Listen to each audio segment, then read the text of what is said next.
ਭਾਜੀ ਨੂੰ ਕਥਾ ਦੇ ਨਾਲ ਨਿਹਾਲ ਕਰਨਗੇ। ਤਕਰੀਬਨ 7:40 ਤੱਕ ਜਦ ਤੱਕ ਉਹ ਸਟੇਜ 'ਤੇ ਆਉਂਦੇ ਹਨ, ਦੋ ਬੇਨਤੀਆਂ ਹਨ। ਇੱਕ ਤਾਂ ਗੁਰਦੁਆਰਾ ਸਾਹਿਬ ਦੀ ਪ੍ਰਬੰਧਕ ਕਮੇਟੀ ਵੱਲੋਂ ਆਪ ਸੰਗਤਾਂ ਦੀ ਸਹੂਲਤ ਲਈ ਇੱਕ ਐਕੋਪ੍ਰੈਸ਼ਰ ਜਿਹੜਾ ਕੈਂਪ ਆ ਉਹ ਲਾਇਆ ਜਾਏਗਾ 17 ਤਰੀਕ ਨੂੰ। ਸਾਰਾ ਦਿਨ ਉਹ ਸਿੰਘ ਐਕੋਪ੍ਰੈਸ਼ਰ ਵਾਲੇ ਆ, ਉਹ ਸੇਵਾ ਕਰਨਗੇ ਗੁਰਦੁਆਰਾ ਸਾਹਿਬ ਦੇ ਅੰਦਰ ਜੀ। ਸ਼ਨੀਵਾਰ ਨੂੰ ਸਾਰਾ ਦਿਨ ਹੀ ਆਪ ਸੰਗਤਾਂ ਦੀ ਸੇਵਾ ਕਰਨਗੇ ਜੀ। ਫ੍ਰੀ ਸੇਵਾ ਹੋਏਗੀ, ਉਹਦਾ ਕੋਈ ਵੀ ਚਾਰਜ ਨਹੀਂ ਕੀਤਾ ਜਾਏਗਾ। ਤੇ 17 ਤਰੀਕ ਨੂੰ ਸਵੇਰ ਨੂੰ ਅੰਮ੍ਰਿਤ ਸੰਚਾਰ ਹੋਏਗਾ ਤੇ ਕਕਾਰਾਂ ਦੀ ਸੇਵਾ ਗੁਰੂ ਘਰ ਵੱਲੋਂ ਪ੍ਰਦਾਨ ਕੀਤੀ ਜਾਏਗੀ। 15, 16 ਸ਼ਾਮ ਨੂੰ, 2 ਦਿਨ ਸ਼ਾਮ ਨੂੰ ਤੇ ਬਾਹਰ ਸਿੰਘ ਆਪ ਜੀ ਦੀ ਕਕਾਰਾਂ ਵਾਸਤੇ ਸੇਵਾ ਕਰਨਗੇ। ਜਿਨ੍ਹਾਂ ਸੰਗਤਾਂ ਨੂੰ ਜ਼ਰੂਰਤ ਆ ਉਹ ਆਪਣੀ ਇੱਛਾ ਅਨੁਸਾਰ ਜਿਹੜਾ ਵੀ ਕਕਾਰ ਚਾਹੀਦਾ ਉਹ ਬਾਹਰੋਂ ਲੈ ਸਕਦੇ ਹਨ। ਆਓ ਜੀ ਭਾਈ ਸਾਹਿਬ ਭਾਈ ਗੁਰਸੇਵਕ ਸਿੰਘ ਜੀ। ਵਾਹਿਗੁਰੂ ਜੀ ਕਾ ਖਾਲਸਾ, ਵਾਹਿਗੁਰੂ ਜੀ ਕੀ ਫਤਿਹ। 7:40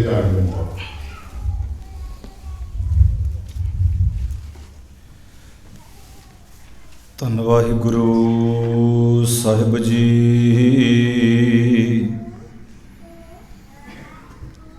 ਗੁਰ ਬਿਨ ਘੋਰ ਅੰਧਾਰ,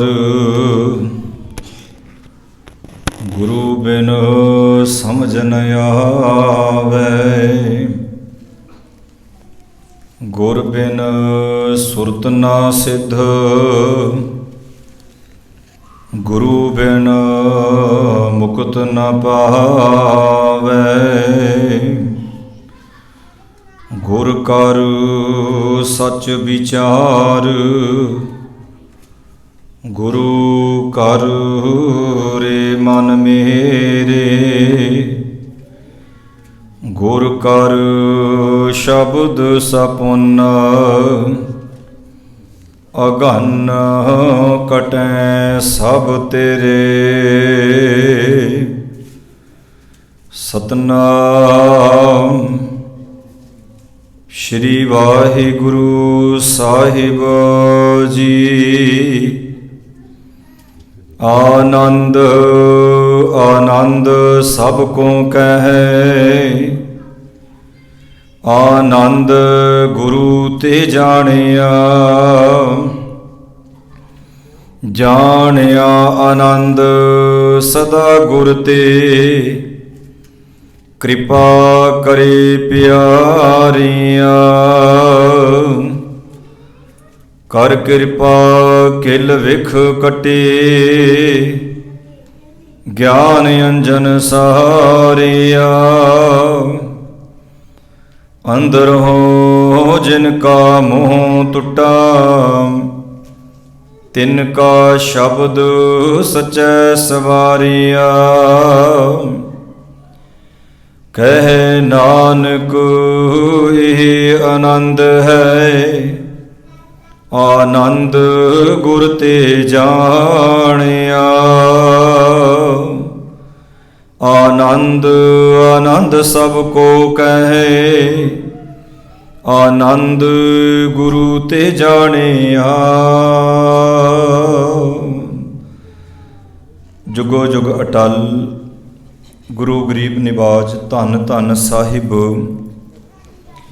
ਸ਼੍ਰੀ ਗੁਰੂ ਗ੍ਰੰਥ ਸਾਹਿਬ ਮਹਾਰਾਜ ਸੱਚੇ ਪਾਤਸ਼ਾਹ ਜੀ ਦੀ ਪਾਵਨ ਔਰ ਪਵਿੱਤਰ ਗੁਰੂ ਗੋਦ ਵਿੱਚ ਸੱਜ ਬੈਠੀ ਸਨਮਾਨਯੋਗ ਸਾਧ ਸੰਗਤ ਵਡਭਾਗੀ ਆ। ਸੰਧਿਆ ਸਮੇਂ ਦੇ ਰਾਤਰੀ ਦੇ ਦੀਵਾਨ ਵੈਸਾਖੀ ਖਾਲਸਾ ਸਾਜਨਾ ਦਿਵਸ ਦੇ ਸੰਬੰਧ ਵਿੱਚ ਗਦਰੀ ਬਾਬਿਆਂ ਦੇ ਇਤਿਹਾਸਕ ਸਥਾਨ ਗੁਰਦੁਆਰਾ ਸਾਹਿਬ ਸਟਾਕਟਨ ਗੁਰੂ ਚਰਨਾਂ ਵਿੱਚ ਪਹੁੰਚ ਰਹੀ, ਨਤਮਸਤਕ ਹੋ ਰਹੀ, ਸੱਜ ਬੈਠੀ ਪ੍ਰਭੂ ਭਗਤੀ ਸ਼ਰਵਣ ਕਰ ਰਹੀ ਸਨਮਾਨਯੋਗ ਸਾਧ ਸੰਗਤ ਗੱਜ ਵੱਜ ਕੇ ਬੁਲਾਓ ਜੀ। ਵਾਹਿਗੁਰੂ ਜੀ ਕਾ ਖਾਲਸਾ, ਵਾਹਿਗੁਰੂ ਜੀ ਕੀ ਫਤਿਹ। ਲੜੀਵਾਰ ਪਾਵਨ ਸ਼੍ਰੀ ਆਨੰਦ ਸਾਹਿਬ ਜੀ ਦੀ ਬਾਣੀ ਦੀ ਗੁਰ ਸ਼ਬਦ ਕਥਾ ਵਿਚਾਰ ਗੁਰੂ ਬਖਸ਼ ਸਦਕਾ ਆਪਾਂ ਸ਼ਰਵਣ ਕਰਦੇ ਆ ਰਹੇ ਹਾਂ। ਤੋ ਸਤਿਗੁਰੂ ਗੁਰੂ ਅਮਰਦਾਸ ਮਹਾਰਾਜ ਸੱਚੇ ਪਾਤਸ਼ਾਹ ਜੀ ਨੇ ਇਸ ਪਾਵਨ ਬਾਣੀ ਦੇ ਵਿੱਚ ਜੋ ਮਹਾਨ ਬਖਸ਼ਿਸ਼ ਕੀਤੀ ਹੈ, ਗੱਲ ਉਹਨਾਂ ਨੇ ਆਨੰਦ ਤੋਂ ਆਰੰਭ ਕਰਕੇ ਤੇ ਜਿਹੜੀ 5ਵੀਂ ਪੌੜੀ ਦੀ ਅਖੀਰਲੀ 6ਵੀਂ ਪੌੜੀ ਹੈ, ਜਿਹੜੀ ਇਸ ਪੂਰੇ ਆਨੰਦ ਸਾਹਿਬ ਜੀ ਦੇ ਲਾਸਟ ਦੇ ਵਿੱਚ ਦਰਜ ਕੀਤੀ ਹੈ। ਗੁਰੂ ਸਾਹਿਬ ਜੀ ਦੇ ਪਾਵਨ ਬਚਨ ਆਰੰਭ ਦੇ ਵਿੱਚ ਆਪਾਂ ਪੜ੍ਹਦੇ ਹਾਂ, ਆਨੰਦ ਭਇਆ ਮੇਰੀ ਮਾਈ। ਤੇ ਜਦੋਂ ਆਪਾਂ ਅਖੀਰਲੀ ਪੌੜੀ ਪੜਾਂਗੇ ਉੱਥੇ ਹੈ, ਆਨੰਦ ਸੁਣੋ ਵੱਡ ਭਾਗੀ ਹੋ। ਭਾਵ ਜਿਹਨੇ ਆਨੰਦ ਨੂੰ ਪਹਿਲਾਂ ਮਹਿਸੂਸ ਕੀਤਾ, ਜਿਹਨੇ ਪਹਿਲਾਂ ਸੁਣਿਆ। ਮੇਰੇ ਖਿਆਲ 'ਚ ਗੁਰੂ ਸਾਹਿਬ ਜੀ ਇਹੀ ਸਮਝਾਉਣਾ ਚਾਹੁੰਦੇ ਨੇ ਵੀ ਜਿਹਨੇ ਸੁਣਿਆ ਆਨੰਦ ਹੀ ਉਸੇ ਨੂੰ ਪ੍ਰਾਪਤ ਹੋਇਆ ਹੈ। ਜਿਹਨੇ ਆਨੰਦ ਨੂੰ ਪਹਿਲਾਂ ਸੁਣਿਆ ਉਸੇ ਨੇ ਉਸ ਆਨੰਦ ਨੂੰ ਪਾ ਲਿਆ, ਤੇ ਉਸੇ ਆਨੰਦ ਤੋਂ ਫਿਰ ਜੋ ਉਹਨੂੰ ਆਤਮਿਕ ਆਨੰਦ ਮਿਲਦਾ ਹੈ ਉਹ ਆਪਾਂ ਪਾਵਨ ਇਸ ਬਾਣੀ ਦੇ ਰਾਹੀਂ ਸ਼ਰਵਣ ਕਰਾਂਗੇ। ਅੱਜ ਦੀ ਜਿਹੜੀ ਪਾਵਨ ਪੌੜੀ ਹੈ ਆਨੰਦ ਤੋਂ ਸ਼ੁਰੂ ਹੁੰਦੀ ਹੈ, ਤੇ ਕੁਝ ਕੁ ਮੈਂ ਆਨੰਦਪੁਰ ਸਾਹਿਬ ਦੇ ਬਾਰੇ ਬੇਨਤੀ ਕਰਾਂਗਾ। ਤੋ ਸਤਿਗੁਰੂ ਗੁਰੂ ਅਮਰਦਾਸ ਸਾਹਿਬ ਜੀ ਬਖਸ਼ਿਸ਼ ਕਰਦੇ ਨੇ, ਆਨੰਦ ਆਨੰਦ ਸਭ ਕੋ ਕਹੇ। ਸਭ ਕੋ ਕਹੇ ਤੋਂ ਭਾਵ ਹੈ ਸਾਰੀ ਦੁਨੀਆ ਕਹਿ ਰਹੀ ਹੈ। ਕੋਈ ਕਹਿੰਦਾ ਦੁਨਿਆਵੀ ਪਦਾਰਥ ਮਿਲ ਗਏ, ਸੋਹਣਾ ਘਰ-ਬਾਰ ਮਿਲ ਗਿਆ, ਬਣ ਗਿਆ, ਤੇ ਉਹ ਕਹਿੰਦਾ ਆਨੰਦ ਆ ਗਿਆ। ਕੋਈ ਕਹਿੰਦਾ ਮੈਂ ਭੋਜਨ ਬੜਾ ਸੋਹਣਾ ਅੱਜ ਖਾਧਾ ਬਣਿਆ, ਉਹ ਉਸ ਆਨੰਦ ਦੀ ਗੱਲ ਕਰਦਾ। ਜਿਵੇਂ ਜਿਵੇਂ ਕਿਸੇ ਨੇ ਕਿਸੇ ਚੀਜ਼ ਨੂੰ ਵੇਖਿਆ, ਜਿਵੇਂ ਜਿਵੇਂ ਕਿਸੇ ਚੀਜ਼ ਨੂੰ ਉਹਨੇ ਪ੍ਰਾਪਤ ਕੀਤਾ, ਉਹਦੀ ਯਥਾ ਯੋਗ ਦੇ ਮੁਤਾਬਕ ਉਹਨੇ ਉਸ ਵਸਤੂ ਨੂੰ ਆਨੰਦ ਦੇ ਨਾਲ ਤਰਜੀਬ ਦੇ ਕੇ ਆਖਿਆ ਵੀ ਮੈਨੂੰ ਆਨੰਦ ਆ ਗਿਆ। ਪਰ ਜੇ ਗੁਰੂ ਸਾਹਿਬ ਪੁੱਛਣ ਵੀ ਸੁਬਾਹ ਤੂੰ ਕਹਿੰਦਾ ਸੀ ਆਨੰਦ ਆ ਗਿਆ, ਪਰ ਜੇ ਦੁਪਹਿਰੇ ਗੁਰੂ ਸਾਹਿਬ ਪੁੱਛਣ ਵੀ ਜਿਹੜਾ ਸਵੇਰੇ ਆਨੰਦ ਆਇਆ ਸੀ ਤੇ ਉਹ ਆਨੰਦ ਹੁਣ ਗਿਆ ਕਿੱਥੇ? ਜਿਹੜਾ ਆਨੰਦ ਦੁਪਹਿਰੇ ਆਇਆ ਸੀ ਤੇ ਉਹ ਸ਼ਾਮ ਨੂੰ ਕਿੱਥੇ ਗਿਆ? ਸ਼ਾਮ ਨੂੰ ਆਇਆ ਤੇ ਫਿਰ ਉਹ ਰਾਤ ਜਾਂ ਸੁਬਾਹ ਫਿਰ ਕਿੱਥੇ ਗਿਆ? ਪਰ ਗੁਰੂ ਸਾਹਿਬ ਜੀ ਕਹਿੰਦੇ ਨੇ ਕਿ ਦੁਨਿਆਵੀ ਲੋਕਾਂ ਨੇ ਦੁਨਿਆਵੀ ਨਜ਼ਰੀਏ ਤੋਂ ਜਦੋਂ ਦੁਨਿਆਵੀ ਆਨੰਦ ਨੂੰ ਆਪਣੇ ਤਨ ਤੱਕ ਸੀਮਤ ਕੀਤਾ ਤਾਂ ਉਹਨਾਂ ਨੇ ਇਹੀ ਗੱਲ ਆਖੀ ਕਿ ਆਨੰਦ ਆ ਗਿਆ। ਪਰ ਗੁਰੂ ਅਮਰਦਾਸ ਸਾਹਿਬ ਸੱਚੇ ਪਾਤਸ਼ਾਹ ਜੀ ਕਹਿੰਦੇ ਇਹ ਦੁਨਿਆਵੀ ਆਨੰਦ ਵੇਖਿਆ ਤੇ ਦੁਨਿਆਵੀ ਲੋਕਾਂ ਨੇ ਮਾਣਿਆ, ਪਰ ਸਤਿਗੁਰੂ ਜੀ ਕਹਿੰਦੇ ਕਿਉਂਕਿ ਉਹਨਾਂ ਦੀ ਜ਼ਿੰਦਗੀ ਦੇ ਵਿੱਚ ਇਹ ਘਟਨਾਵਾਂ ਘਟੀਆਂ ਨੇ। ਬਾਬਾ ਅਮਰਦਾਸ ਜੀ ਕਿਵੇਂ ਦੇਵੀ ਦੀ ਉਪਾਸਨਾ ਕਰਦੇ ਸਨ। ਹਰ ਸਾਲ ਉਹਨਾਂ ਨੇ ਜਾਣਾ, ਤੀਰਥ ਯਾਤਰਾ ਕਰਨੀ, ਪੈਰਾਂ ਵਿੱਚ ਘੁੰਗਰੂ ਵੀ ਬੰਨਣੇ ਤੇ ਜਾ ਕੇ ਉੱਥੇ ਇਹ ਸਭ ਕੁਝ ਕਰਨਾ। ਪਰ ਉਦੋਂ ਕਰਦੇ ਰਹੇ ਜਦੋਂ ਉਹ ਗੁਰੂ ਵਾਲੇ ਨਹੀਂ ਸਨ ਬਣੇ, ਜਦੋਂ ਗੁਰੂ ਨਹੀਂ ਸੀ ਮਿਲਿਆ। ਸਾਨੂੰ ਤੇ ਗੁਰੂ ਵੀ ਮਿਲ ਜਾਂਦਾ ਹੈ, ਅਸੀਂ ਗੁਰੂ ਵਾਲੇ ਵੀ ਬਣ ਜਾਂਦੇ ਹਾਂ, 5 ਕਕਾਰ ਵੀ ਪਾ ਲੈਂਦੇ ਹਾਂ, ਪਰ ਕੰਮ ਸਾਡੇ ਉਹੀ ਹੁੰਦੇ ਨੇ। ਕਿਹੜੇ? ਬਾਹਮਣਾ ਵਾਲੇ। ਖਿਮਾ ਕਰਿਓ, ਜਦੋਂ ਤੁਸੀਂ ਰੋਜ਼ ਪੜ੍ਹਦੇ ਹੋ ਅੰਮ੍ਰਿਤ, ਜਿਨ੍ਹਾਂ ਨੇ ਹੁਣ ਛਕਣਾ ਜਾਂ ਜਿਨ੍ਹਾਂ ਨੇ ਛਕਿਆ, ਤੇ ਤੁਹਾਨੂੰ ਪਤਾ ਹੈ ਕਈ ਸੱਜਣਾਂ ਦੇ ਜਦੋਂ ਫੋਨ ਆਉਂਦੇ ਕਹਿੰਦੇ ਬਾਬਾ ਜੀ ਅੰਮ੍ਰਿਤ ਦਾ ਬਾਟਾ ਤਿਆਰ ਹੋ ਰਿਹਾ। ਮੈਂ ਬਿਲਕੁਲ ਗੁਰੂ ਨੇ ਕਿਰਪਾ ਕੀਤੀ ਹੈ। 17 ਅਪ੍ਰੈਲ ਨੂੰ ਸਵੇਰੇ 7 ਵਜੇ ਤੁਸੀਂ ਸ਼ਨੀਵਾਰ ਨੂੰ ਪਹੁੰਚ ਜਾਓ। ਅੱਛਾ ਬਾਬਾ ਜੀ ਭਲਾ ਕਿਹੜੇ ਅੰਮ੍ਰਿਤ ਛਕਾ ਰਹੇ ਨੇ? ਮੈਂ ਕਿਹਾ ਕਿਹੜੇ ਤੋਂ ਭਾਵ ਕੀ? ਕਹਿੰਦੇ ਨਹੀਂ ਕਿਹੜੇ ਛਕਾ ਰਹੇ ਨੇ, ਟਕਸਾਲੀ ਛਕਾ ਰਹੇ ਜਾਂ ਦੂਜੇ? ਤੇ ਮੈਂ ਸੁਣ ਕੇ ਬੜਾ ਹੈਰਾਨ ਹੋਇਆ। ਵੇਖੋ ਸਾਨੂੰ ਕਿਸੇ ਨਾਲ ਵਿਰੋਧ ਨਹੀਂ ਹੈ। ਕਹਿੰਦਾ ਕਿਹੜੇ ਛਕਾਉਣਗੇ? ਤੇ ਮੈਨੂੰ ਆਖਿਆ ਵੀ ਤੂੰ ਕਿਹੜੇ ਦਾ ਛਕਣਾ, ਪਹਿਲਾਂ ਮੈਨੂੰ ਇਉਂ ਦੱਸ। ਹੁਣ ਮੈਂ ਚਲੋ ਜ਼ਿਕਰ ਨਹੀਂ ਕਰਨਾ ਬਹੁਤਾ, ਕਿਸੇ ਇੱਕ ਅੱਧੇ ਦਾ ਹੀ ਫੋਨ ਆਉਂਦਾ ਵੀ ਅੰਮ੍ਰਿਤ ਤਿਆਰ ਹੋਣਾ ਜੀ, ਅਸੀਂ ਛਕਣਾ ਤੇ ਨਾਂ ਲਿਖ ਲਓ। ਨਹੀਂ ਤੇ ਬਹੁਤਿਆਂ ਦਾ ਇਹੀ ਨਾਮ ਆਉਂਦਾ ਵੀ ਕਿਹੜੇ ਛਕਾਰੇ ਨੇ। ਇਸ ਅੰਮ੍ਰਿਤ ਨੂੰ ਕਿਸੇ ਸੰਪਰਦਾ ਨਾਲ, ਕਿਸੇ ਸੰਸਥਾ ਦੇ ਨਾਲ ਨਹੀਂ ਜੋੜਨਾ। ਇਹ ਅੰਮ੍ਰਿਤ ਹੈ ਬਾਜਾਂ ਵਾਲੇ ਗੁਰੂ ਗੋਬਿੰਦ ਸਿੰਘ ਸਾਹਿਬ ਮਹਾਰਾਜ ਜੀ ਦਾ। ਤੇ ਜਦੋਂ 5 ਪਿਆਰੇ ਅੰਮ੍ਰਿਤ ਛਕਾਰੇ ਹੁੰਦੇ ਨੇ ਉਹ ਪੰਜ ਪਿਆਰੇ ਕਿਸੇ ਸੰਸਥਾ ਦੇ ਨਹੀਂ ਹੁੰਦੇ। ਉਹ ਪੰਜ ਪਿਆਰੇ ਉਸ ਸਮੇਂ ਗੁਰੂ ਗੋਬਿੰਦ ਸਿੰਘ ਸਾਹਿਬ ਮਹਾਰਾਜ ਜੀ ਦਾ ਅਕਾਲ ਪੁਰਖ ਦਾ ਰੂਪ ਹੁੰਦੇ ਨੇ।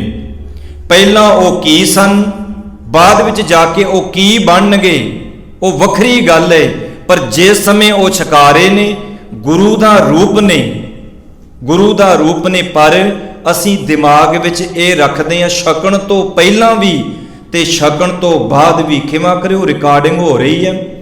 ਕਈ ਸੱਜਣ ਨਾ ਥੋੜੀ ਜੀ ਗੱਲ ਸੁਣ ਕੇ ਕਹਿ ਦਿੰਦੇ ਨੇ, ਵੇਖੋ ਜੀ ਉੱਥੇ ਤਵਾ ਲਾਤਾ। 2018 ਤੋਂ ਲੈ ਕੇ 1 ਫਰਵਰੀ ਨੂੰ ਮੈਂ ਆਇਆ ਸੀ ਸਹਿਨੋਜੇ, ਉਹਨਾਂ ਬੁਲਾਇਆ ਸੀ, ਚਲੋ ਵਿਧੀ ਨਹੀਂ ਬਣੀ, ਐਂਟਰੀ ਘੱਟ ਸੀ, ਚਲੋ ਇੱਥੇ ਮੈਨੂੰ ਸੇਵਾ ਮਿਲੀ। ਉਸ ਸਮੇਂ ਤੋਂ ਲੈ ਕੇ ਤੇ ਹੁਣ ਸਮੇਂ ਤੱਕ ਸਾਰੀ YouTube ਤੇ ਉੱਪਰ ਕਥਾ ਰਿਕਾਰਡਿੰਗ ਪਈ ਹੈ। ਕੋਈ ਵੀ ਕਿਸੇ ਸਮੇਂ ਵੀ ਉਹ ਬਹਿ ਕੇ ਗੱਲ ਸਵਾਲ ਕਰ ਸਕਦਾ ਹੈ। ਕਿਸੇ ਦੇ ਪ੍ਰਤੀ ਕੋਈ ਵਿਰੋਧੀ ਭਾਸ਼ਾ ਲਫ਼ਜ਼ ਨਹੀਂ, ਗੁਰਮਤਿ ਦੀ ਗੱਲ ਆਪਾਂ ਕਰ ਰਹੇ ਹਾਂ। ਕਿਉਂਕਿ ਜੇ ਅਸੀਂ ਅੰਮ੍ਰਿਤ ਨੂੰ ਹੀ ਵੰਡਤਾ, ਅੰਮ੍ਰਿਤ ਤਾਂ ਵੰਡਿਆਂ ਨੂੰ ਇਕੱਠਿਆਂ ਕਰਦਾ ਹੈ। ਅੰਮ੍ਰਿਤ ਜਿਹੜੇ ਅਸੀਂ ਵੰਡੇ ਹੋਏ ਆ ਨਾ, ਉਹਨਾਂ ਨੂੰ ਇਕੱਠਿਆਂ ਕਰਦਾ ਹੈ ਅੰਮ੍ਰਿਤ। ਤੇ ਜੇ ਅੰਮ੍ਰਿਤ ਛਕ ਕੇ ਹੀ ਅਸੀਂ ਵੰਡੀਆਂ ਪਾ ਲੀਆਂ ਤੇ ਫਿਰ ਇਹਦਾ ਮਤਲਬ ਅਸੀਂ ਅੰਮ੍ਰਿਤ ਅਜੇ ਗੁਰੂ ਗੋਬਿੰਦ ਸਿੰਘ ਸਾਹਿਬ ਮਹਾਰਾਜ ਜੀ ਦਾ ਨਹੀਂ ਛਕਿਆ। ਅਸੀਂ ਅਜੇ ਸਿਰਫ, ਕਈ ਕਹਿਣਗੇ ਮੈਂ ਫਲਾਣੇ ਬਾਬੇ ਦਾ ਅੰਮ੍ਰਿਤ ਛਕਿਆ। ਜਦੋਂ ਪੁੱਛੀਦਾ ਬਾਬੇ ਨੇ ਖੁਦ ਨਹੀਂ ਕਿਰਪਾਨ ਪਾਈ ਹੁੰਦੀ ਵੀ ਉਹਨੇ ਤੈਨੂੰ ਕਿਹੜੇ ਵਾਰੀ ਛਕਾਤਾ ਅੰਮ੍ਰਿਤ, ਉਹਨੇ ਤੈਨੂੰ ਅੰਮ੍ਰਿਤ ਕਿੱਥੋਂ ਛਕਾਤਾ। ਅੰਮ੍ਰਿਤ ਕੇਵਲ ਤੇ ਕੇਵਲ ਪੀਵੋ ਪੌਲ ਖੰਡ ਧਾਰ, ਸਾਹਮਣੇ ਲਿਖਿਆ ਪੜ੍ਹ ਲਓ। ਕਿਉਂਕਿ ਪਹਿਲਾਂ ਉੱਥੇ ਪੰਕਤੀਆਂ ਲਿਖੀਆਂ ਸਨ, ਜੋ ਮੰਗੈ ਠਾਕੁਰ ਆਪਣੇ ਤੇ ਸੋਈ ਸੋਈ ਦੇਵੈ। ਫਿਰ ਵਿਸਾਖੀ ਦੇ ਦਿਹਾੜੇ ਨੂੰ ਧਿਆਨ ਵਿੱਚ ਰੱਖਦਿਆਂ ਹੋਇਆਂ ਉਹ ਪੱਟੀ ਅਸੀਂ ਅੱਜ ਹੀ ਚੇਂਜ ਕੀਤੀ ਹੈ, ਪੀਵੋ ਪੌਲ। ਮੈਂ ਕਹਿੰਦਾ ਜਿਹੜੀ ਪਹਿਲਾਂ ਲੱਗੀ ਸੀ ਉਹ ਵੀ ਗੁਰੂ ਨੇ ਲਵਾਈ ਸੀ। ਕਿਉਂਕਿ ਜੋ ਮੰਗੈ, ਜੇ ਗੁਰੂ ਤੋਂ ਮੰਗਾਂਗੇ ਤਾਂ ਅੰਮ੍ਰਿਤ ਤੱਕ ਪਹੁੰਚਾਂਗੇ, ਜੇ ਮੰਗਾਂਗੇ ਨਹੀਂ। ਪਹਿਲਾਂ ਲਿਖਿਆ ਸੀ ਜੋ ਮੰਗੈ ਠਾਕੁਰ ਆਪਣੇ ਤੇ ਸੋਈ ਸੋਈ ਦੇਵੈ, ਤੇ ਇੱਥੇ ਗੁਰੂ ਸਾਹਿਬ ਜੀ ਕਹਿੰਦੇ ਪੀਵੋ ਪਹੁਲ ਖੰਡ ਧਾਰ। ਅਸਲੀ ਲਫ਼ਜ਼ ਹੈ ਖੰਡ ਧਾਰ, ਖੰਡੇ ਧਾਰ ਨਹੀਂ, ਪੜ੍ਹ ਕੇ ਦੇਖ ਲਿਓ। ਪੀਵੋ ਪਹੁਲ ਖੰਡ ਧਾਰ ਹੋਏ ਜਨਮ ਸੁਹੇਲਾ। ਜਿਹੜਾ ਮਨੁੱਖਾ ਜਨਮ ਤੇਰਾ ਅਜਾਈ ਜਾ ਰਿਹਾ ਹੈ, ਜੇ ਇਹਨੂੰ ਤੂੰ ਸੁਹੇਲਾ, ਜੇ ਸੁਖੀ ਆਤਮਿਕ ਤੌਰ ਤੇ ਵਧੀਆ ਜੀਵਨ ਜਿਉਣਾ ਚਾਹੁੰਦਾ ਤੇ ਗੁਰੂ ਸਾਹਿਬ ਜੀ ਕਹਿੰਦੇ ਫਿਰ ਪੀ ਲਾ। ਜਿਸ ਵਕਤ ਅੰਮ੍ਰਿਤ ਜਿੰਨਾ ਛਕਣਾ, ਜਿੰਨਾ ਵੀਰਾਂ ਭੈਣਾਂ ਨੇ ਛਕਿਆ ਹੋਇਆ ਹੈ, ਤੇ ਮੈਂ ਥੋੜੀ ਨਾਲੋਂ ਨਾਲ ਬੇਨਤੀ ਕਰਦਾ ਜਾਵਾਂਗਾ। ਕਿਉਂਕਿ ਅੱਜ ਮੈਂ ਜ਼ਿਕਰ ਆਨੰਦ ਆਇਆ ਤੇ ਆਨੰਦਪੁਰ ਦੇ ਬਾਰੇ ਮੈਂ ਬੇਨਤੀ ਕਰਨੀ ਹੈ। ਜਦੋਂ ਤੁਹਾਨੂੰ ਅੰਮ੍ਰਿਤ ਦੀ ਦਾਤ ਮਿਲਣੀ ਹੈ ਨਾ, ਜਦੋਂ ਆਪਾਂ ਪ੍ਰਸ਼ਾਦ ਲੈਣਾ ਨਾ, ਸੇਵਾਦਾਰ ਕੋਈ ਵੀ ਪ੍ਰਸ਼ਾਦ ਦਿੰਦਾ ਹੈ, ਉਸ ਵਕਤ ਪ੍ਰਸ਼ਾਦ ਦੇਣ ਵਾਲੇ ਨੂੰ ਨਾ ਝੁਕਣਾ ਪਵੇ। ਇਹ ਧਿਆਨ 'ਚ ਰੱਖਿਓ, ਪ੍ਰਸ਼ਾਦ ਦੇਣ ਵਾਲਾ ਨਾ ਝੁਕੇ, ਪ੍ਰਸ਼ਾਦ ਲੈਣ ਵਾਲਾ ਉੱਚਾ ਬੁੱਕ ਕਰੇ। ਕਿਉਂਕਿ ਗੁਰੂ ਦੀ ਦਾਤ ਹੈ, ਗੁਰੂ ਦੀ ਇਹ ਦਾਤ ਹੈ। ਤੇ ਤੁਹਾਨੂੰ ਸ਼ਾਇਦ ਇਹ ਵੀ ਪਤਾ ਹੋਵੇ, ਇਤਿਹਾਸ ਜਦੋਂ ਪੜ੍ਹਦੇ ਹੋ, ਸੁਖਵਿੰਦਰ ਸਿੰਘ ਮਹਿਬੂਬ ਨੂੰ ਪੜ੍ਹੋ, ਸਹਿਜੇ ਰਚਿਓ ਖਾਲਸਾ, ਬੜੀ ਵੱਡੀ ਬੁੱਕ ਲਿਖੀ ਹੈ। ਜਦੋਂ ਅੰਮ੍ਰਿਤ ਦਾ ਬਾਟਾ ਤਿਆਰ ਹੋ ਗਿਆ ਸੀ, ਜਦੋਂ ਛਕਾਇਆ ਸੀ ਨਾ, ਤਾਂ ਬਾਅਦ ਵਿੱਚ ਜਦੋਂ ਪ੍ਰਸ਼ਾਦ ਵਰਤਾਇਆ ਜਾਂਦਾ ਹੈ, ਉਹ ਪ੍ਰਸ਼ਾਦ ਗੁਰੂ ਗੋਬਿੰਦ ਸਿੰਘ ਸਾਹਿਬ ਮਹਾਰਾਜ ਜੀ ਨੇ ਆਪ ਵਰਤਾਇਆ ਸੀ। ਹੁਣ ਕਈਆਂ ਨੂੰ ਤੇ ਮੇਰੇ ਵਰਗੇ ਨੂੰ ਸੰਗ ਆਉਂਦੀ ਪ੍ਰਸ਼ਾਦ ਵਰਤਾਉਂਦੇ ਨੂੰ, ਕਹੂ ਤੂੰ ਤਾਂ ਹੈੱਡ ਗ੍ਰੰਥੀ, ਤੂੰ ਪ੍ਰਸ਼ਾਦ ਵਰਤਾ ਰਿਹਾ ਹੈ। ਉਹ ਤੁਸੀਂ ਇਲੈਕਸ਼ਨਾਂ ਦੇ ਵਿੱਚ ਅੰਮ੍ਰਿਤ ਛਕ ਕੇ ਸ਼ਰਾਬਾਂ ਵਰਤਾਓ ਤਾਂ ਵੀ ਤੁਸੀਂ ਕੌਮ ਦੇ ਨੁਮਾਇੰਦੇ, ਤੇ ਜੇ ਅਸੀਂ ਗੁਰੂ ਦੀ ਦੇਗ ਵਰਤਾ ਲਈ, ਪ੍ਰਸ਼ਾਦ ਵਰਤਾ ਲਿਆ, ਫਿਰ ਸ਼ਰਮ ਕਾਹਦੀ। ਹਕੀਕਤ ਹੈ ਜਿਹੜੀ ਬੇਨਤੀ ਕਰ ਰਿਹਾ ਸਾਂ। ਮੇਰੇ ਸਤਿਗੁਰੂ ਸੱਚੇ ਪਾਤਸ਼ਾਹ ਨੇ ਆਪ ਪ੍ਰਸ਼ਾਦ ਵਰਤਾਇਆ, ਤੇ ਜਦੋਂ ਪ੍ਰਸ਼ਾਦ ਲੈਣਾ ਉਦੋਂ ਉੱਪਰ ਹੱਥ ਕਰਕੇ ਲੈਣਾ। ਤੇ ਜਦੋਂ ਅੰਮ੍ਰਿਤ ਛਕਾਇਆ ਜਾਂਦਾ ਹੈ ਨਾ, ਜਿਨ੍ਹਾਂ ਨੇ ਛਕਣਾ ਹੈ, ਉਦੋਂ ਜਦੋਂ ਆਪਾਂ ਬੁੱਕ ਜਿਹੜਾ ਹੁੰਦਾ ਨਾ, ਪੰਜ ਪਿਆਰੇ ਤੁਹਾਨੂੰ ਇਹ ਕਹਿਣਗੇ ਵੀ ਜਦੋਂ ਬੁੱਕ ਕਰਨਾ ਇਸ ਤਰ੍ਹਾਂ ਵੀ ਉਹਦੇ ਵਿੱਚ ਵਿੱਥਾਂ ਨਹੀਂ ਹੋਣੀਆਂ ਚਾਹੀਦੀਆਂ, ਉਂਗਲਾਂ ਦੇ ਵਿੱਚ ਵਿੱਥਾਂ ਨਹੀਂ, ਬਿਲਕੁਲ ਐਦਾਂ ਜੋੜ ਕੇ।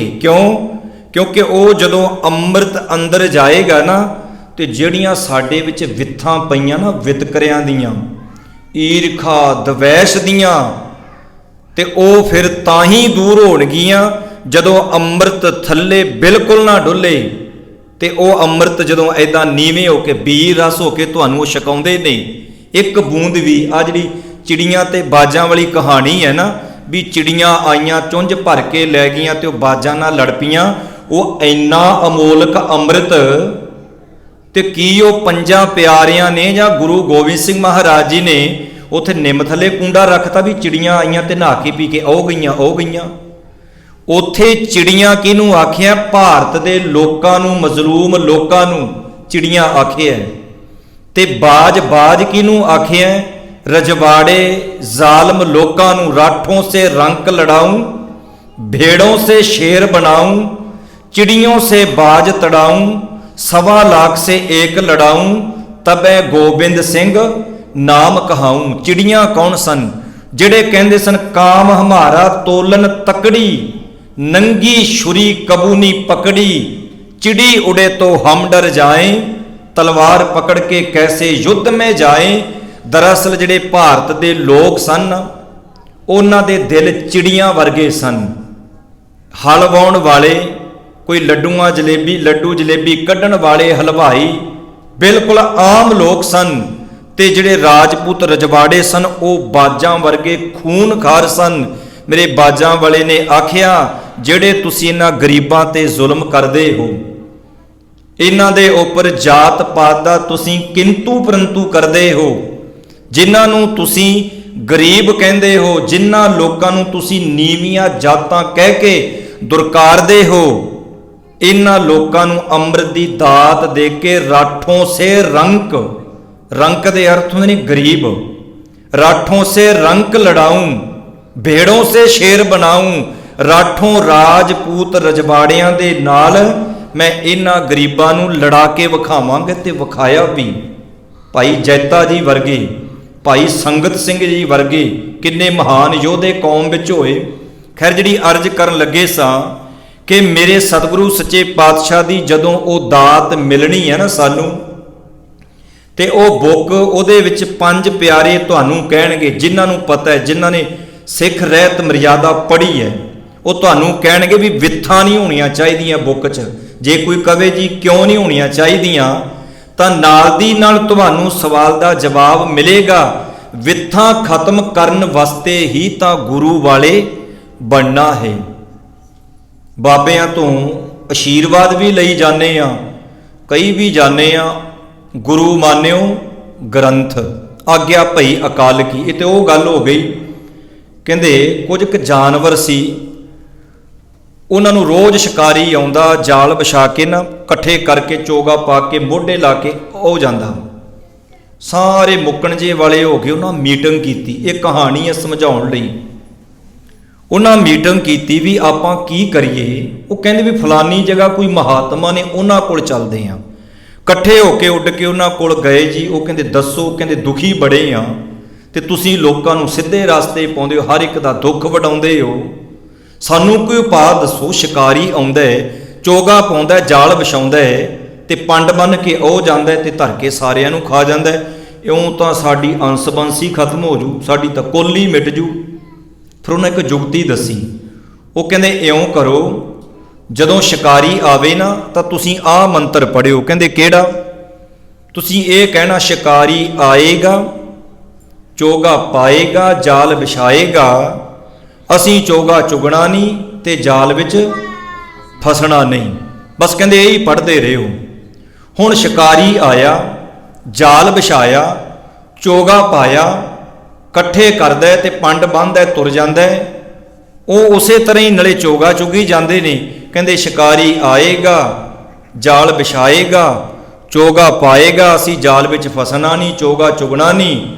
ਉਹ ਪੰਡ ਬੰਨੀ ਹੋਈ ਹੈ ਤੇ ਉਸੇ ਮਹਾਤਮਾ ਦੇ ਡੇਰੇ ਦੇ ਕੋਲ ਦੀ ਲੰਘੇ ਜਾਂਦੇ ਨੇ।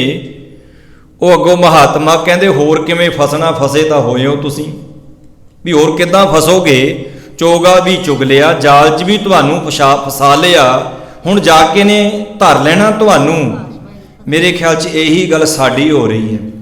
ਕਈ ਵੀ ਜਾਂਦੇ ਆ ਗੁਰੂ ਮਾਨਿਓ ਗ੍ਰੰਥ ਤੇ ਮੱਥਾ ਵੀ ਹਰ ਇੱਕ ਜਗ੍ਹਾ ਹੀ ਟੇਕਦੇ ਫਿਰਦੇ ਆ, ਹਰ ਇੱਕ ਜਗ੍ਹਾ।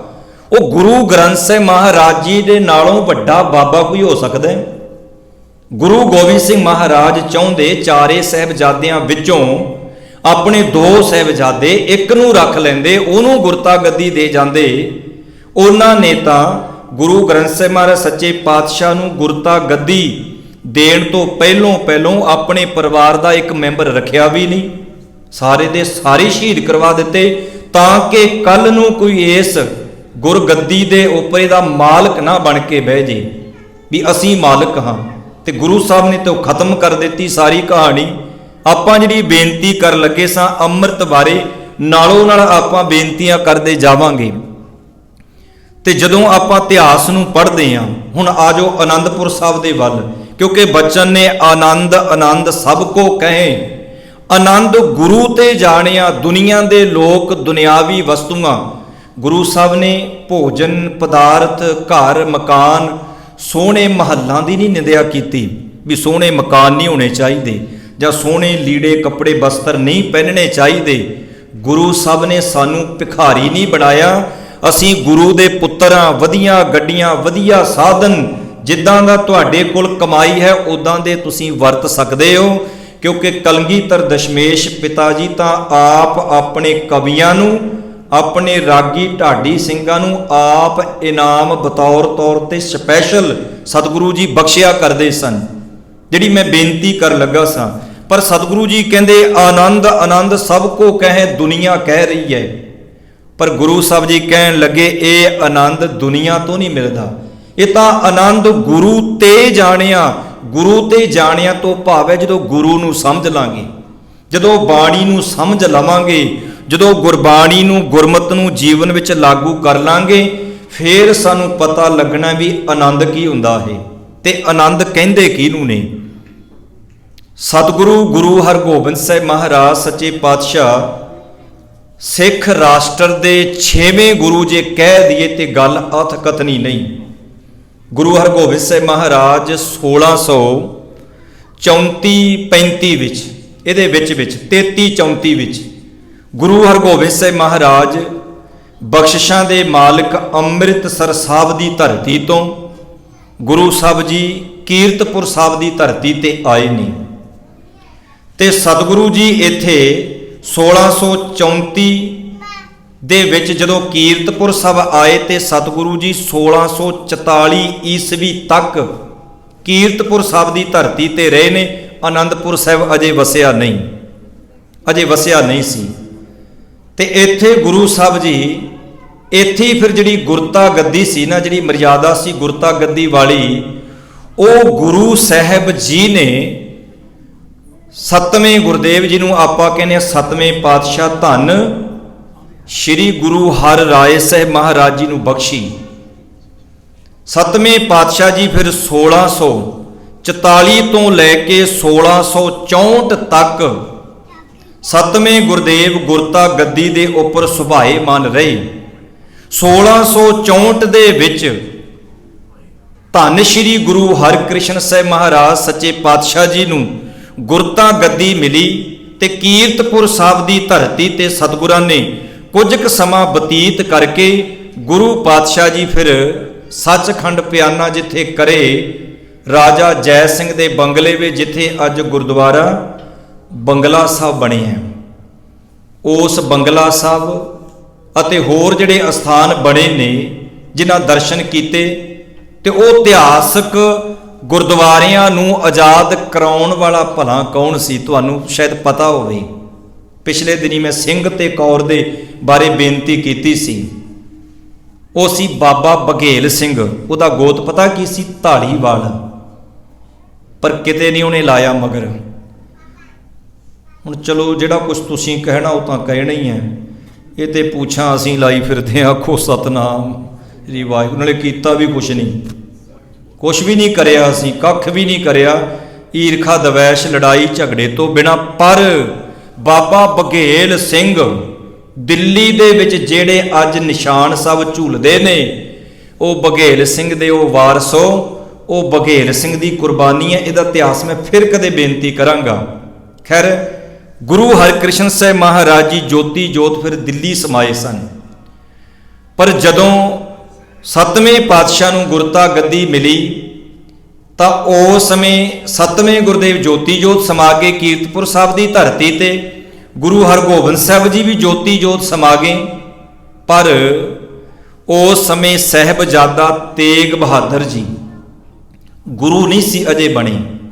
ਜਦੋਂ ਦੇਖਿਆ ਗੁਰੂ ਹਰਗੋਬਿੰਦ ਸਾਹਿਬ ਪਿਤਾ ਜੀ ਜੋਤੀ ਜੋਤ ਸਮਾ ਗਏ, 5 ਪੁੱਤਰ ਨੇ 6ਵੇਂ ਪਾਤਸ਼ਾਹ ਦੇ, ਤੇ 6ਵੀਂ ਪੁੱਤਰੀ ਹੈ ਬੀਬੀ ਵੀਰੋ। ਉਹਨਾਂ ਦੇਖਿਆ ਵੀ ਪਿਤਾ ਜੀ ਜੋਤੀ ਜੋਤ ਸਮਾ ਗਏ, ਗੁਰਗੱਦੀ ਦੇ ਉੱਪਰ ਵੇਖੋ, ਗੁਰਗੱਦੀ 5 ਪੁੱਤਰਾਂ ਦੇ ਵਿੱਚੋਂ ਜਿਉਂਦੇ ਜੀ ਅਜੇ ਕਿਸੇ ਨੂੰ ਨਹੀਂ ਦਿੱਤੀ, ਤੇ ਗੁਰਤਾ ਗੱਦੀ ਦਿੱਤੀ ਹੈ ਪੋਤਰੇ ਨੂੰ, ਬਾਬਾ ਗੁਰਦਿੱਤਾ ਜੀ ਦੇ ਪੁੱਤਰ ਨੂੰ, ਪੋਤਰੇ ਨੂੰ।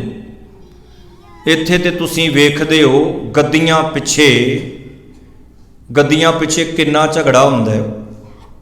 ਉਹ ਬਾਬਾ ਨਾ ਅਜੇ ਵਿਚਾਰਾ ਇੱਕ ਜਿਉਂਦਾ ਹੀ ਹੁੰਦਾ, ਤੇ ਮੇਰੇ ਵਰਗਾ ਉਹੀ ਬੜਾਸਾ ਮਾਰ ਲੈਂਦਾ, ਕਹਿੰਦਾ ਮੈਨੂੰ ਦਿਓ ਪਹਿਲਾਂ ਪੱਗ। ਪਤਾ ਹੀ ਹੈ ਤੁਹਾਨੂੰ, ਇਹ ਕੋਈ ਤਰਕ ਤਵਾ ਨਹੀਂ। ਜੇ ਗੁਰਮਤ ਨੂੰ ਸਮਝਣਾ, ਸਾਡੀ ਕਿਸੇ ਨਾਲ ਕੋਈ ਵਿਰੋਧਤਾ ਨਹੀਂ। ਜਿਹੜੇ ਕੋਈ ਮਹਾਂਪੁਰਖ, ਕੋਈ ਗੁਰਮੁਖ ਜਨ, ਕੋਈ ਇਨਸਾਨੀਅਤ ਦੀ ਗੱਲ ਕਰਦੇ ਨੇ, ਪਖੰਡ ਨਾਲ ਨਹੀਂ ਜੋੜਦੇ, ਗੁਰਮਤ ਨਾਲ ਹੀ ਜੋੜਦੇ ਨੇ, ਉਹਨਾਂ ਅੱਗੇ ਸੀਸ ਝੁਕਦਾ ਹੈ। ਜੋ ਦੀਸੈ ਗੁਰ ਸਿੱਖੜਾ ਤਿਸ ਨਿਵ ਨਿਵ ਲਾਗੋਂ ਪਾਏ ਜੀਓ, ਤਿਸ ਨਿਵ ਨਿਵ ਲਾਗੋਂ ਪਾਏ ਜੀਓ। ਤੇ ਉਸ ਸਮੇਂ ਸਹਿਜਾਦਾ ਗੁਰੂ ਤੇਗ ਬਹਾਦਰ ਸਾਹਿਬ ਜੀ ਨਾ ਕੀਰਤਪੁਰ ਸਾਹਿਬ ਤੋਂ ਚੱਲੇ ਤੇ ਬਾਬੇ ਬਕਾਲੇ ਦੀ ਧਰਤੀ ਤੇ ਆਪਣੇ ਨਾਨਕੇ ਪਿੰਡ ਆ ਗਏ। ਨਾਨਕੇ ਪਿੰਡ ਤੋਂ ਨਾਨਕੇ ਪਿੰਡ ਜਦੋਂ ਸਤਿਗੁਰੂ ਜੀ ਆਏ, ਨਾਲ ਉਹਨਾਂ ਨੇ ਮਾਤਾ ਨਾਨਕੀ ਜੀ ਤੇ ਆਪਣੀ ਸਪਤਨੀ ਗੁਜਰੀ ਜੀ ਨੂੰ ਵੀ ਨਾਲ ਲੈ ਲਿਆ। ਕਾਫੀ ਸਮਾਂ ਇੱਥੇ ਰਹੇ, ਇੱਕੋ ਜਗ੍ਹਾ ਨਹੀਂ ਰਹੇ, ਕਿਉਂਕਿ ਇੱਕੋ ਹੀ ਜਗ੍ਹਾ ਗੁਰੂ ਤੇਗ ਬਹਾਦਰ ਸਾਹਿਬ ਜੀ ਨੂੰ ਲੰਮੀ ਜਗ੍ਹਾ ਬਿਠਾ ਕੇ ਆਪਾਂ ਇਹਦੇ ਵਿੱਚੋਂ ਕੁਝ ਪ੍ਰਾਪਤ ਨਹੀਂ ਕਰ ਸਕਦੇ। ਬੈਠੇ ਨੇ ਭੋਰੇ ਵਿੱਚ, ਜਾਂਦੇ ਸਨ, ਐਸੀ ਨਹੀਂ ਗੱਲ, ਪਰ ਇਉਂ ਨਹੀਂ ਵੀ ਲਗਾਤਾਰ ਬੈਠੇ ਹੀ ਰਹੇ। ਗੁਰੂ ਤੇਗ ਬਹਾਦਰ ਸਾਹਿਬ ਸੱਚੇ ਪਾਤਸ਼ਾਹ ਉੱਥੋਂ ਫਿਰ ਮਾਝੇ ਦੇ ਜਿਹੜੇ ਵੀਰ ਉੱਥੋਂ ਦੇ ਹਨ, ਮਾਝੇ ਦੇ ਇਲਾਕੇ ਵਿੱਚ ਫਿਰ ਗੁਰੂ ਸਾਹਿਬ ਜੀ ਪਿੰਡਾਂ ਦੇ ਵਿੱਚ ਜਾ ਕੇ ਉਹਨਾਂ ਗੁਰਮਤਿ ਦਾ ਪ੍ਰਚਾਰ ਕਰਨਾ। ਪ੍ਰਚਾਰ ਕਰਨ ਤੋਂ ਬਾਅਦ ਜਿੱਦਾਂ ਹੁਣ ਰਾਗੀ ਢਾਡੀ ਸਿੰਘ ਨੇ, ਉਹ ਗੁਰਮਤਿ ਦਾ ਪ੍ਰਚਾਰ ਕਰਕੇ ਫਿਰ ਆਪਣੇ ਘਰੇ ਜਿੱਥੇ ਉਹਨਾਂ ਦਾ ਟਿਕਾਣਾ ਹੁੰਦਾ ਉੱਥੇ ਹੀ ਆਉਂਦੇ ਆ ਨਾ ਆ ਕੇ। ਇਸੇ ਤਰ੍ਹਾਂ ਸਤਿਗੁਰੂ ਜੀ ਪ੍ਰਚਾਰ ਕਰਕੇ ਉੱਥੇ ਹੀ ਆ ਕੇ ਫਿਰ ਸੱਜ ਜਾਂਦੇ। ਪਰ ਜਦੋਂ ਪਤਾ ਚੱਲਿਆ ਕਿ ਗੁਰੂ ਹਰਿਕ੍ਰਿਸ਼ਨ ਸਾਹਿਬ ਮਹਾਰਾਜ ਜੋਤੀ ਜੋਤ ਸਮਾ ਗਏ ਨੇ, ਤਾਂ ਫਿਰ ਮੱਖਣ ਸ਼ਾਹ ਲੁਬਾਣੀ ਨੇ ਕਿਵੇਂ ਗੁਰੂ ਤੇਗ ਬਹਾਦਰ ਸਾਹਿਬ ਜੀ ਨੂੰ ਪ੍ਰਗਟ ਕੀਤਾ, ਉਹ ਇਤਿਹਾਸ ਤੁਸੀਂ ਜਾਣਦੇ ਹੋ। ਪਰ ਧੰਨ ਗੁਰੂ ਤੇਗ ਬਹਾਦਰ ਸਾਹਿਬ ਸੱਚੇ ਪਾਤਸ਼ਾਹ ਜੀ ਫਿਰ ਕੀਰਤਪੁਰ ਸਾਹਿਬ ਦੀ ਧਰਤੀ ਤੇ ਦੁਬਾਰਾ ਫਿਰ ਗਏ। ਕੀਰਤਪੁਰ ਸਾਹਿਬ ਦੀ ਧਰਤੀ ਤੇ ਸਤਿਗੁਰੂ ਜੀ ਵਿਦਵਾਨ ਕਹਿੰਦੇ ਨੇ ਲਗਭਗ 1665 ਦੇ ਵਿੱਚ ਦੁਬਾਰਾ ਉੱਥੇ ਗਏ ਕੀਰਤਪੁਰ ਸਾਹਿਬ। ਜਦੋਂ ਕੀਰਤਪੁਰ ਸਾਹਿਬ ਪਹੁੰਚੇ ਨਾ, ਤਾਂ ਬਿਲਾਸਪੁਰ ਦੀ ਰਾਣੀ ਸੀ ਚੰਪਾ ਦੇਵੀ।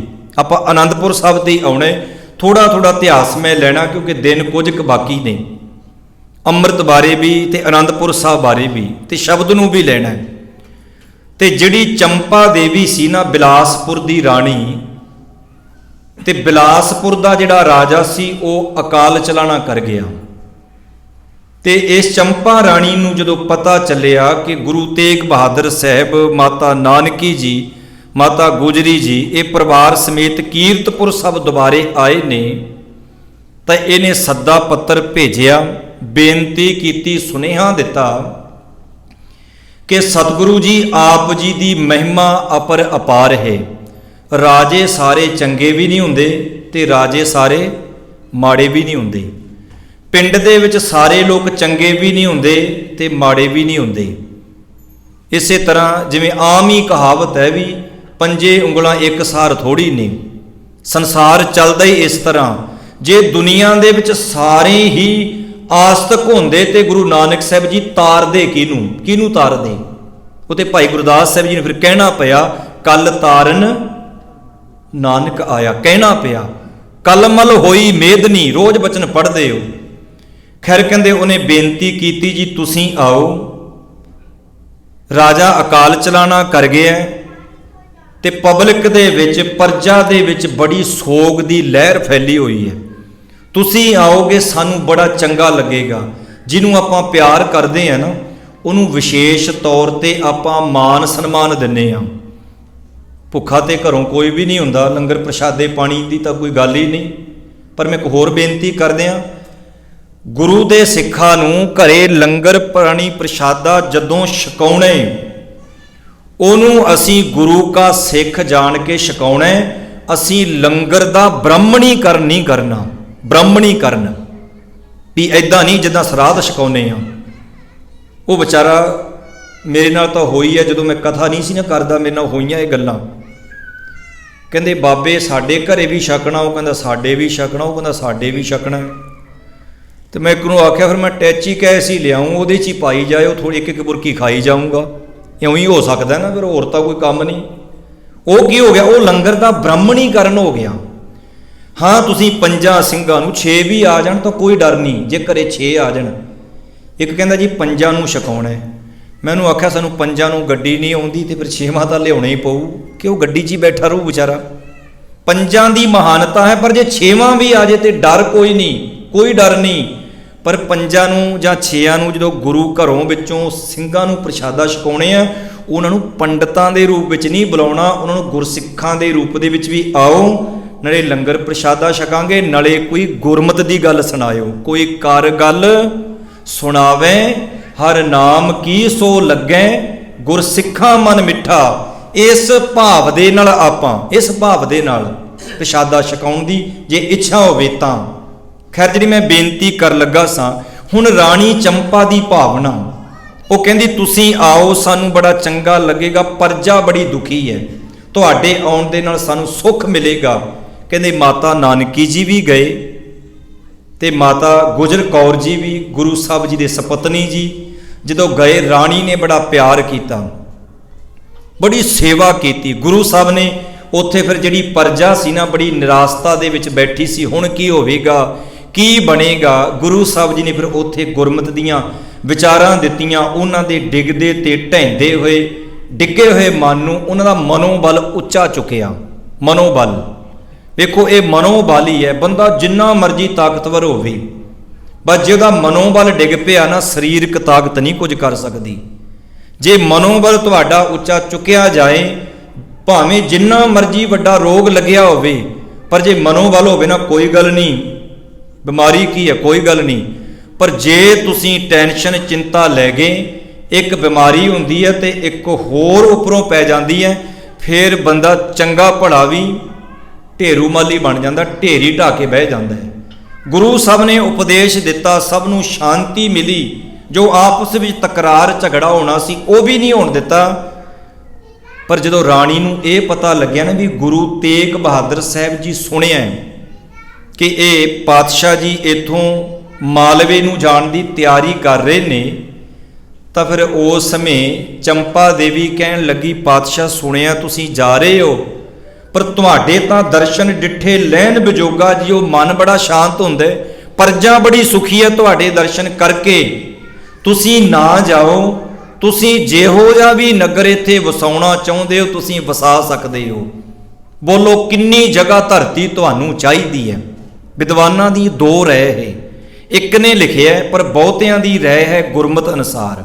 ਇੱਕ ਨੇ ਲਿਖਿਆ, ਉਹਨੇ ਲਿਖਿਆ ਵੀ ਚੰਪਾ ਰਾਣੀ ਨੇ ਜਗ੍ਹਾ ਦੇ ਦਿੱਤੀ, ਆਪਣੇ ਵੱਲੋਂ ਵੀ ਲੈ ਲਓ, ਪਰ ਗੁਰਮਤ ਦੀਆਂ ਰਵਾਇਤਾਂ ਇਹ ਕਹਿੰਦੀਆਂ ਨੇ, ਗੁਰਮਤ ਇਹ ਕਹਿੰਦੀ ਹੈ, ਗੁਰਮਤ ਇਹ ਕਹਿੰਦੀ ਹੈ ਵੀ ਕਿਰਤ ਕਰੋ, ਨਾਮ ਜਪੋ, ਵੰਡ ਕੇ ਛਕੋ। ਜੇ ਗੁਰੂ ਤੇਗ ਬਹਾਦਰ ਸਾਹਿਬ ਜੀ ਚੰਪਾ ਰਾਣੀ ਦੀ ਦਿੱਤੀ ਜਗ੍ਹਾ ਤੇ ਆਨੰਦਪੁਰ ਸਾਹਿਬ ਵਸਾ ਲੈਂਦੇ, ਤਾਂ ਫਿਰ ਉਹ ਆਨੰਦਪੁਰ ਕੇਵਲ ਤੇ ਕੇਵਲ ਇੱਕ ਰਿਆਸਤ ਤੇ ਰਾਜੇ ਦਾ ਹੋਣਾ ਸੀ।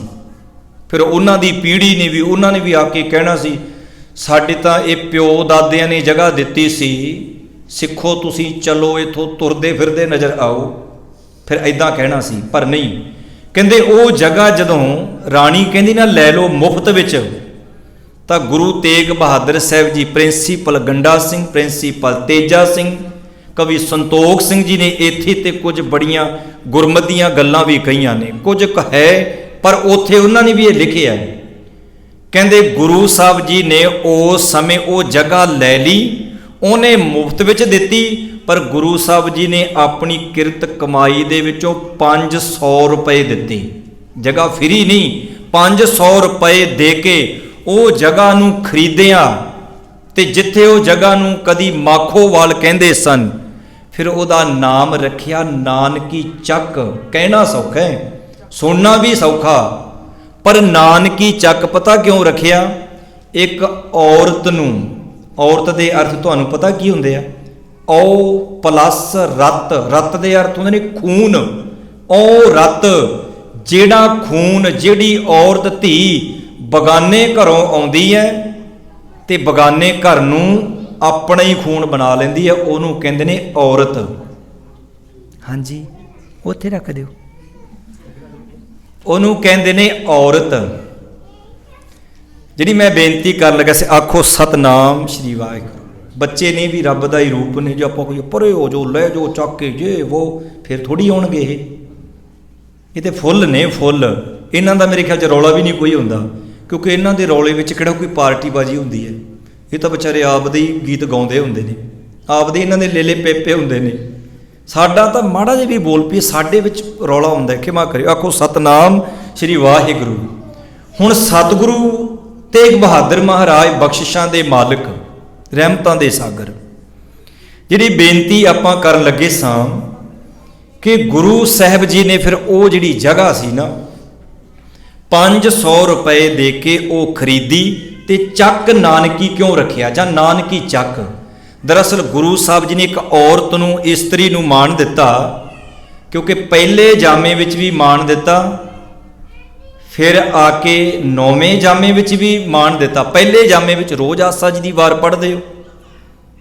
ਜੇ ਆਪਾਂ ਕੀ ਭਰੂਣ ਹੱਤਿਆ ਦੀ ਜੇ ਗੱਲ ਕਰੀਏ, ਵੀ ਅੱਜ ਲੋਕ ਰੌਲਾ ਪਾਉਂਦੇ ਨੇ ਭਰੂਣ ਹੱਤਿਆ ਦੇ, ਤਾਂ ਰੋਕ ਗੁਰੂ ਨਾਨਕ ਸਾਹਿਬ ਪਹਿਲਾਂ ਹੀ ਲੈ ਗਏ। ਸੋ ਕਿਉ ਮੰਦਾ ਆਖੀਐ ਜਿਤ ਜੰਮੇ ਰਾਜਾਨ, ਗੁਰੂ ਸਾਹਿਬ ਤਾਂ ਪਹਿਲਾਂ ਹੀ ਕਹਿ ਗਏ, ਸਾਇੰਸ ਦੀ ਗੱਲ ਛੱਡੋ। ਪਰ ਸਤਿਗੁਰਾਂ ਨੇ ਜਿਹੜੀ ਗੱਲ ਪਹਿਲੇ ਜਾਮੇ ਵਿੱਚ ਔਰਤ ਨੂੰ ਮਾਣ ਦਿੱਤਾ, ਇਸਤਰੀ ਨੂੰ, ਧੀਆਂ ਨੂੰ, ਉਹਨੂੰ 9ਵੇਂ ਜਾਮੇ ਵਿੱਚ ਵੀ ਉਹ ਆਨੰਦਪੁਰ ਜਿੱਥੋਂ ਆਨੰਦ ਮਿਲਣਾ ਹੈ, ਜਿਸ ਕੇਸਗੜ੍ਹ ਦੀ ਧਰਤੀ ਤੋਂ ਖਾਲਸਾ ਪ੍ਰਗਟ ਹੋਣਾ ਸਾਜਣਾ, ਉਹਦਾ ਨਾਮ ਵੀ ਫਿਰ ਚੱਕ ਨਾਨਕੀ ਰੱਖਿਆ। ਤੇ ਆਨੰਦਪੁਰ ਕਦੋਂ ਰੱਖਿਆ ਉਹ ਵੀ ਆਪਾਂ ਬੇਨਤੀ ਕਰਾਂਗੇ। 2 ਪੰਕਤੀਆਂ ਪੜ੍ਹ ਕੇ ਮੈਂ ਫਤਿਹ ਦੀ ਸਾਂਝ ਕਰਾਂ। ਹੁਣ ਇਹ ਨਾ ਆਖਿਓ ਕਿ ਬਾਬਾ ਹੁਣ ਹਟਦਾ ਹੀ ਨਹੀਂ, ਆਖੋ ਸਤਨਾਮ ਸ਼੍ਰੀ ਵਾਹਿਗੁਰੂ। ਪਾਤਸ਼ਾਹ ਕਹਿੰਦੇ ਆਨੰਦ ਆਨੰਦ ਸਭ ਕੋ ਕਹਿ, ਆਨੰਦ ਗੁਰੂ ਤੇ ਜਾਣਿਆ। ਕਹਿੰਦੇ ਪੂਰੇ ਗੁਰੂ ਨੂੰ ਜਦੋਂ ਸਮਝ ਲਾਂਗੇ ਨਾ, ਫਿਰ ਕਹਿੰਦੇ ਜੀਵਨ ਵਿੱਚ ਆਨੰਦ ਆਏਗਾ। ਜਾਣਿਆ ਆਨੰਦ ਸਦਾ ਗੁਰ ਤੇ ਕਿਰਪਾ ਕਰੇ ਪਿਆਰਿਆ।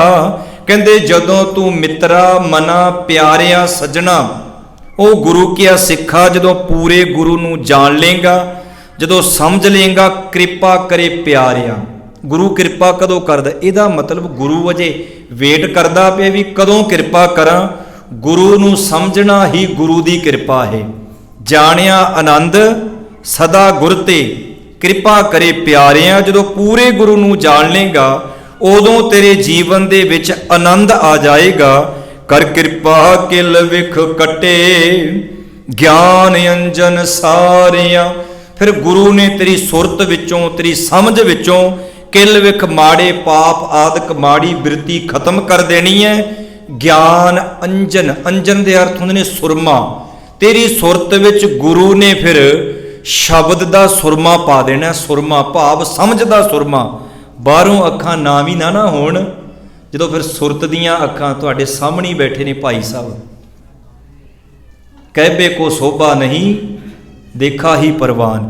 ਜਦੋਂ ਸੁਰਤ ਦੀਆਂ ਅੱਖਾਂ ਹੋਣ, ਜਿਹਦੇ ਕੱਲ ਭਾਈ ਸਾਹਿਬ ਕਹਿ ਰਹੇ ਸਨ ਅਮਰਜੀਤ ਸਿੰਘ ਜੀ, ਕਿ ਸਾਡੇ ਅੱਖਾਂ ਹੁੰਦਿਆਂ ਵੀ ਸਾਨੂੰ 5 ਪੌੜੀਆਂ ਯਾਦ ਨਹੀਂ, ਅੱਖਾਂ ਹੁੰਦਿਆਂ ਹੋਇਆਂ ਵੀ ਅਸੀਂ ਪਾਠ ਕਰਨ ਨੂੰ ਤਿਆਰ ਨਹੀਂ। ਅੱਖਾਂ ਵੀ ਹੈਗੀਆਂ, ਕੰਨਾਂ ਤੋਂ ਸੁਣਦਾ ਵੀ ਬੜਾ, ਪਰ ਸੁਣਦੇ ਉਹ ਹਾਂ ਜਿਹਨੂੰ ਸੁਣ ਕੇ ਜੀਵਨ ਵਿੱਚ ਤਬਦੀਲੀ ਨਹੀਂ ਆਉਂਦੀ, ਆਈ ਤਬਦੀਲੀ ਵੀ ਚਲੀ ਜਾਂਦੀ ਹੈ। ਗੁਰੂ ਰਾਮਦਾਸ ਸਾਹਿਬ ਜੀ ਦਾ ਉਹ ਸ਼ਬਦ, ਉਹ ਛੰਤ ਪੜ੍ਹਦੇ ਹੋ ਨਾ ਤੁਸੀਂ ਬਚਨ, ਉਹ ਬੰਬੀਹਾ ਨਹੀਂ ਤੁਹਾਨੂੰ ਯਾਦ, ਜਿਹੜਾ ਪਿੱਛੇ ਬੰਬੀਹਾ ਗਾਇਆ ਸੀ ਉਹ ਤੁਹਾਨੂੰ ਪਤਾ ਹੀ ਹੈ। ਉਹ ਬੰਬੀਹਾ ਨਹੀਂ ਯਾਦ, ਬੰਬੀਹਾ ਅੰਮ੍ਰਿਤ ਵੇਲੇ ਬੋਲਿਆ ਤਾਂ ਦਰ ਸੁਣੀ ਪੁਕਾਰ। ਤੇ ਜਿਹੜੇ ਇੱਕ ਆਮ ਨੇ ਗਾਇਆ ਤੇ ਹੁਣ ਪਤਾ ਹੀ ਹੈ ਤੁਹਾਨੂੰ, ਪਰ ਸਤਿਗੁਰੂ ਕੀ ਕਹਿੰਦੇ, ਅੰਦਰੋਂ ਕਰ ਕਿਰਪਾ ਕਿਲ ਵਿਖ ਕੱਟੇ ਗਿਆਨ ਅੰਜਨ ਸਾਰਿਆ। ਜਦੋਂ ਕਹਿੰਦੇ ਹਿਰਦੇ ਰੂਪ ਘਰ ਦੇ ਵਿੱਚ ਉਸ ਮਾਲਕ ਨੇ, ਪ੍ਰਭੂ ਨੇ ਤੇਰੀ ਸੁਰਤ ਦੇ ਵਿੱਚ ਗਿਆਨ ਦਾ ਸੁਰਮਾ ਪਾ ਦਿੱਤਾ, ਤਾਂ ਸਤਿਗੁਰੂ ਜੀ ਕਹਿੰਦੇ ਫਿਰ ਕੀ ਹੋਵੇਗਾ, ਅੰਦਰੋਂ ਜਿਨ ਕਾ ਮੋਹ ਟੁੱਟਾ। ਅੰਦਰੋਂ ਜਿਹੜੇ ਪਦਾਰਥਾਂ ਦਾ ਮੋਹ ਹੈ ਨਾ, ਪਦਾਰਥ ਵਰਤਣੇ, ਪਹਿਲਾਂ ਅਰਜ਼ ਕੀਤੀ ਹੈ, ਸੋਹਣਾ ਘਰ ਬਾਰ ਗੱਡੀ ਲੀੜੇ ਕੱਪੜੇ ਬਸਤਰ, ਵਧੀਆ ਨਹਾ ਧੋ ਕੇ ਰਹਿਣਾ, ਸੋਹਣੇ ਕੱਪੜੇ ਪਾ ਕੇ ਰਹਿਣਾ। ਇੱਥੇ ਜਿੰਨਾ ਗੰਧੀਲਾ ਹੋਵੇ ਓਨਾ ਹੀ ਵੱਡਾ ਮਹਾਂਪੁਰਸ਼। ਤੁਸੀਂ ਵੇਖ ਲਓ ਪੰਜਾਬ ਵਿੱਚ ਜਿੰਨਾ ਹੀ ਕੋਈ ਗੰਧੀਲਾ ਹੋਵੇ ਓਨਾ ਹੀ ਉਹਨੂੰ ਵੱਡਾ ਮਹਾਂਪੁਰਸ਼ ਕਹਿੰਦੇ। ਨਹੀਂ, ਗੁਰੂ ਸਾਹਿਬ ਜੀ ਕਹਿੰਦੇ ਨੇ ਜਿਹੇ ਪ੍ਰਸਾਦ ਅਭੂਖਨ ਪਹਿਰੀਜੈ। ਅਭੂਖਨ ਗਹਿਣੇ ਗੱਟੇ ਮੇਰੀ ਉਹ ਭੈਣੋ ਜੇ ਪਾਏ ਨੇ ਤਾਂ ਗੁਰੂ ਸਾਹਿਬ ਜੀ ਕਹਿੰਦੇ ਉਹਨੂੰ ਯਾਦ ਵੀ ਰੱਖਣਾ ਹੈ। ਅੰਦਰੋਂ ਜਿਨਕਾ ਮੋਹ ਟੁੱਟਾ ਤਿਨਕਾ ਸ਼ਬਦ ਸੱਚੇ ਸਵਾਰਿਆ। ਜਦੋਂ ਗੁਰੂ ਦਾ ਸ਼ਬਦ ਹਿਰਦੇ ਵਿੱਚ ਵਸ ਜੇ ਫਿਰ ਕਹਿੰਦੇ ਖਰਵੇ ਕੌੜੇ ਬੋਲ ਜੀਵਨ ਵਿੱਚੋਂ ਖਤਮ ਹੋ ਜਾਂਦੇ ਨੇ। ਕਹੇ ਨਾਨਕ ਇਹ ਆਨੰਦ ਹੈ। ਕਹਿੰਦੇ ਕਿਹੜਾ ਆਨੰਦ ਹੈ? ਕਹਿੰਦੇ ਖਰਵੇ ਬੋਲ ਖਤਮ ਹੋ ਜਾਣ, ਆਤਮਿਕ ਤੌਰ ਤੇ ਜੀਵਨ ਉੱਚਾ ਹੋ ਜੇ। ਕਹਿੰਦੇ ਕਹੇ ਨਾਨਕ ਇਹ ਆਨੰਦ ਹੈ, ਆਨੰਦ ਗੁਰ ਤੇ ਜਾਣਿਆ।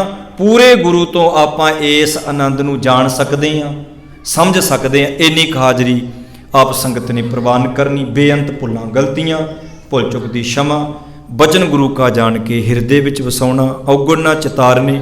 ਵਾਹਿਗੁਰੂ ਜੀ ਕਾ ਖਾਲਸਾ, ਵਾਹਿਗੁਰੂ ਜੀ ਕੀ ਫਤਿਹ।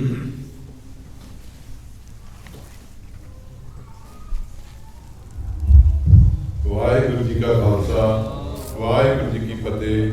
ਧੰਨਵਾਦੀਆਂ ਅਸੀਂ ਭਾਈ ਸਾਹਿਬ ਭਾਈ ਗੁਰਸੇਵਕ ਸਿੰਘ ਜੀ ਦੇ, ਜਿਨ੍ਹਾਂ ਨੇ ਆਪ ਜੀ ਨੂੰ ਗੁਰੂ ਸ਼ਬਦ ਦੀ ਕਥਾ ਸਰਵਣ ਕਰਵਾਈ। ਹੁਣ ਮੈਂ ਬੇਨਤੀ ਕਰਾਂਗਾ ਭਾਈ ਸਾਹਿਬ ਭਾਈ ਲਖਵਿੰਦਰ ਸਿੰਘ ਜੀ ਹਜ਼ੂਰੀ ਰਾਗੀ ਸ੍ਰੀ ਦਰਬਾਰ ਸਾਹਿਬ ਅੰਮ੍ਰਿਤਸਰ, ਆਪ ਜੀ ਨੂੰ ਕੀਰਤਨ ਦੇ ਨਾਲ ਨਿਹਾਲ ਕਰਨਗੇ ਤਕਰੀਬਨ 9 ਵਜੇ ਤੱਕ। ਜਦ ਤੱਕ ਉਹ ਸਟੇਜ ਤੇ ਰਾਜਦੇ ਹਨ, ਮੈਂ ਇੱਕ ਦੋ ਬੇਨਤੀਆਂ ਕਰ ਦੇਵਾਂ। ਜਿਹੜਾ ਆਪਣਾ 400 ਸਾਲਾ ਗੁਰੂ ਤੇਗ ਬਹਾਦਰ ਸਾਹਿਬ ਜੀ ਦਾ ਪ੍ਰਕਾਸ਼ ਪੁਰਬ ਆ ਰਿਹਾ ਹੈ, ਉਹ 18 ਤਰੀਕ ਨੂੰ ਆ ਰਿਹਾ, ਜਿੱਦਣ ਆਪਣਾ ਨਗਰ ਕੀਰਤਨ ਹੁੰਦਾ। ਤੇ ਅਸੀਂ ਇਹ ਵਿਚਾਰ ਕੀਤੀ ਹੈ ਪ੍ਰਬੰਧਕਾਂ ਨੇ ਕਿ ਉਹ ਆਉਣ ਵਾਲੇ ਜਿਹੜਾ ਅਗਲਾ ਵੀਕਐਂਡ ਹੋਏਗਾ, ਸ਼ੁੱਕਰਵਾਰ 23, 24, 25 ਨੂੰ